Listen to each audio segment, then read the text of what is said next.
प्रधानमंत्री नरेंद्र मोदी 12 अगस्त को मध्य प्रदेश के दौरे पर आ रहे हैं। यहां पर सागर में वे संत रविदास के भव्य मंदिर का भूमि पूजन करेंगे। इसको लेकर संत रविदास समरसता यात्राएं निकाली गई हैं, जिनका समापन भी मंदिर स्थल पर हो जाएगा। वहीं अब भाजपा सरकार की कवायदों पर कांग्रेस निशाना साधने का काम कर रही है, जिसके चलते कांग्रेस अनुसूचित जाति विभाग के प्रदेश अध्यक्ष प्रदीप अहरवार ने कई आरोप लगाए। देखिए इसी पर हमारी खास रिपोर्ट। सागर में संत रविदास के भव्य मंदिर का भूमि पूजन करने के लिए प्रधानमंत्री नरेंद्र मोदी आ रहे हैं। इसको लेकर कांग्रेस अनुसूचित जाति विभाग के प्रदेश अध्यक्ष प्रदीप अहरवार ने कहा कि चुनाव के 3 महीने पहले भाजपा को संत रविदास की याद क्यों आई। इसी तरह उन्होंने बाबा साहब अम्बेडकर द्वारा रचित संविधान को भी याद दिलाया। और मोदी जी और पूरी भाजपा इस वर्ग के वोट को रिझाने में लगी है। रविदास जी के मंदिर के नाम से 100 करोड़ का मंदिर रविदास जी के नाम से बनाया जा रहा है। रविदास जी का मंदिर बने, इसका कांग्रेस पार्टी स्वागत करती है। लेकिन प्रश्न ये उठता है कि कांग्रेस पार्टी ये सवाल खड़ा कर रही है कि आज चुनाव आ गए, 3 महीने चुनाव के रह गए और आज ही रविदास जी का मंदिर भारतीय जनता पार्टी घोषणा करती है। कल मोदी जी आ रहे हैं, मोदी जी उसका भूमि पूजन कर रहे हैं। लेकिन मैं मोदी जी और शिवराज जी से पूछना चाहता हूं कि जो माहौल प्रदेश में अनुसूचित जाति वर्ग के लिए पिछले 20 साल से बना हुआ है, उसका जिम्मेदार कौन है। हम ऐसी घटनाओं को लगातार पेपर के माध्यम से, आप लोगों के माध्यम से देखते और सुनते रहते हैं, जो मानवता को शर्मसार करती है और बड़ी पीड़ादायक घटनाएं हो रही है। संत शिरोमणि रविदास जी ने कहा था कि ऐसा चाहूं राज में जहां मिले सबन को अन्न, छोटे बड़े सब सम बसे, रविदास रहे प्रसन्न।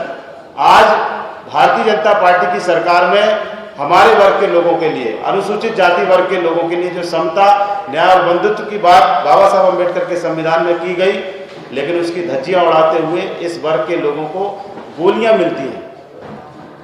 वहीं इस दौरान प्रदीप अहरवार ने अनुसूचित जनजाति वर्ग के साथ हो रहे अत्याचार का भी जिक्र किया, जिसमें उन्होंने सीधी पेशाब कांड के बारे में कहा कि लगातार एससी और एसटी वर्ग के साथ अत्याचार हो रहा है, जिसके आंकड़े चिंता जाहिर करते हैं। पता है, मैं आपसे और आपके माध्यम से भारतीय जनता पार्टी शिवराज जी से पूछना चाहता हूं और ये कहना चाहता हूं कि हमारे आदिवासी भाई पर जब पेशाब की गई, पूरा देश शर्मसार हुआ, तो शिवराज सिंह चौहान जी ने उसे मुख्यमंत्री आवास में बुलाकर उसके पैर धोने का काम किया।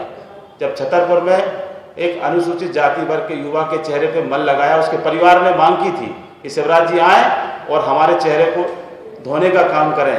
मैं आपके माध्यम से शिवराज जी से कहना चाहता हूं, क्या आज भी दलित वर्ग आपके लिए अछूता है? वोट की राजनीति, मंदिर बनाकर इस वर्ग का वोट लेना चाहते हैं। जब आदिवासी भाई के साथ गलत व्यवहार हुआ तो आपने उसको निवास पर बुला कर, उस परिवार की मांग थी कि शिवराज जी आए और हमारे साथ न्याय करें। ना तो शिवराज जी ने कोई न्याय का काम किया, ना एक ट्वीट किया और ना कोई भारतीय जनता पार्टी का नेता उस परिवार से मिलने गया।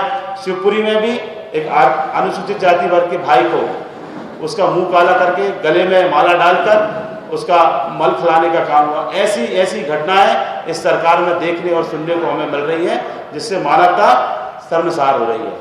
और आज चुनाव सर पर है, इनकी सरकार जाने वाली है, तो ये मंदिर बनाने का काम और घोषणाएं कर रहे हैं। मुझे उम्मीद है कि इनकी घोषणाओं और इनके वादों से आज हमारा समाज, जो अनुसूचित जाति वर्ग समाज है, वो सब समझ रहा है, जान रहा है और इनकी सरकार जाने वाली है। मोदी जी और शिवराज जी इस वोट के खातिर, इस समाज का जो बड़ा वर्ग है, वोट है, उसके खातिर ये सब काम कर रहे हैं और हमारा समाज समझ रहा है, जान रहा है। बहुत बहुत धन्यवाद। ये चुनावी साल है, ऐसे में आगामी वक्त में इसी तरह एससी और एसटी वर्ग के वोटों को साधने के लिए भाजपा और कांग्रेस में और भी रस्साकसी देखने को मिल सकती है। Bureau report, MP news, Bhopal.